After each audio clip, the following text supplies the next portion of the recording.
농민 대통령님, 오, 생각차 드세요. 목 아픈데 생각차 드세요. 아유, 감사합니다.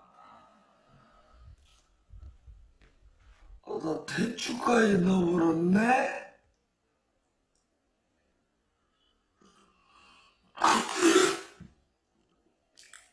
뜨겁다. 말해야지.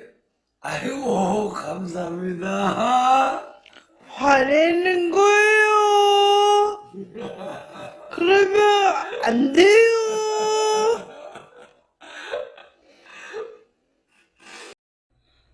오늘은 생강청을 담가 보려고 합니다. 이 생강은 올해 2020년 수확한 해생강입니다. 그러면 이제부터 생강청을 담가볼 준비를 해 볼까요? 우선은 물에 씻어야 되는데요. 흙이 많이 묻어 있으니까 생강을 한 3-4번 씻어 보도록 하겠습니다.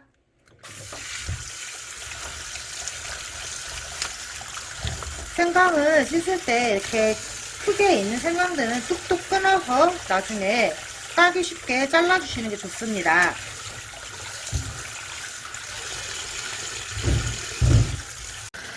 생강을 지금 한 4번째 지금 씻고 있는데요.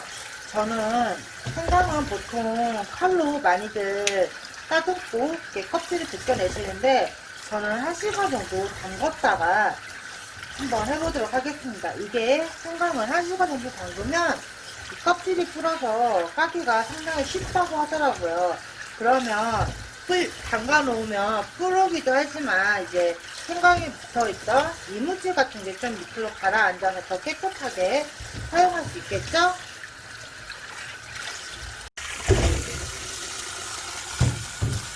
다 씻은 생강을 이제 이렇게 물에다가 담가 놓고 1시간 정도 있다가 생강을 다시 까보도록 하겠습니다.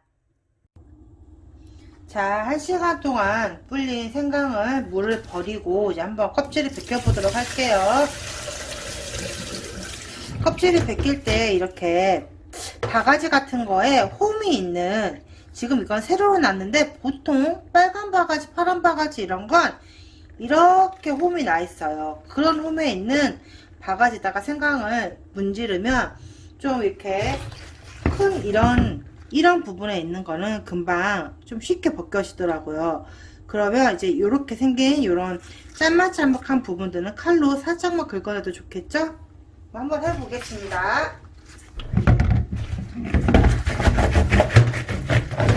이렇게 벗기면 껍질이 지금 이렇게 나오고 있어요.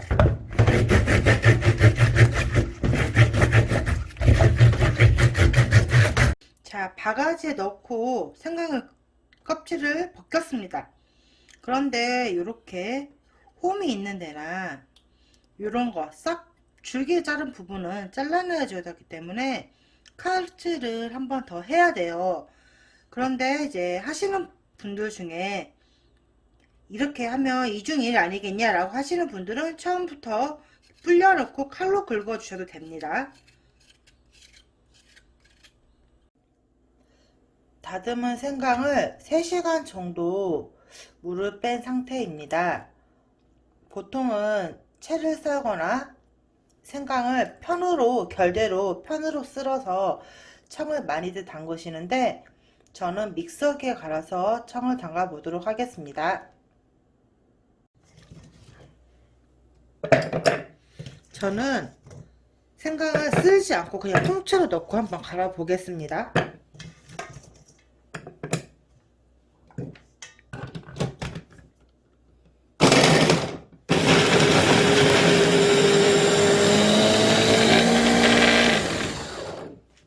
이렇게 하면 보통 생강이 이렇게 돼요.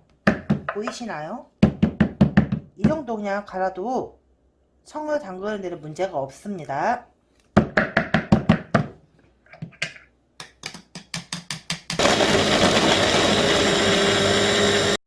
이렇게 다 갈은 생강을 열 소독을 한 유리병에 담아 보도록 하겠습니다.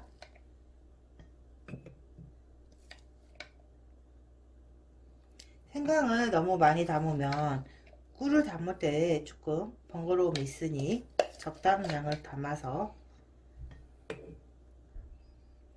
이 정도만 담고 나머지는 제가 양념하는 데 쓰도록 할게요.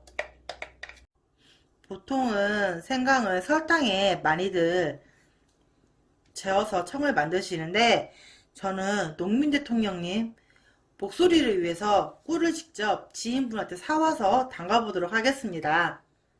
자, 이제 꿀을 담가볼 건데요. 보통 생강 1, 꿀 1 해서 1대1 비율로 청을 많이 담굽니다. 한번 부어볼게요.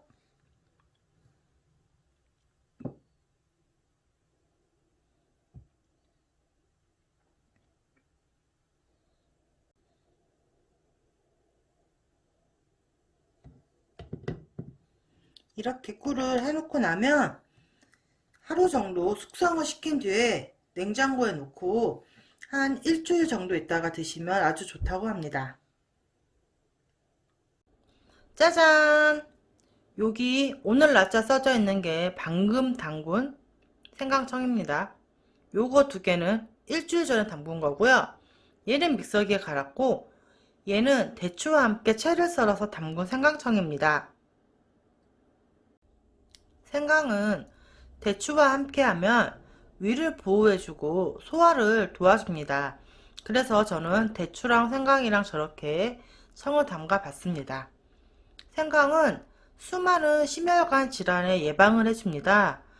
혈액순환을 활성화시키고 혈압과 체온을 정상화해 수족냉증을 개선시킵니다.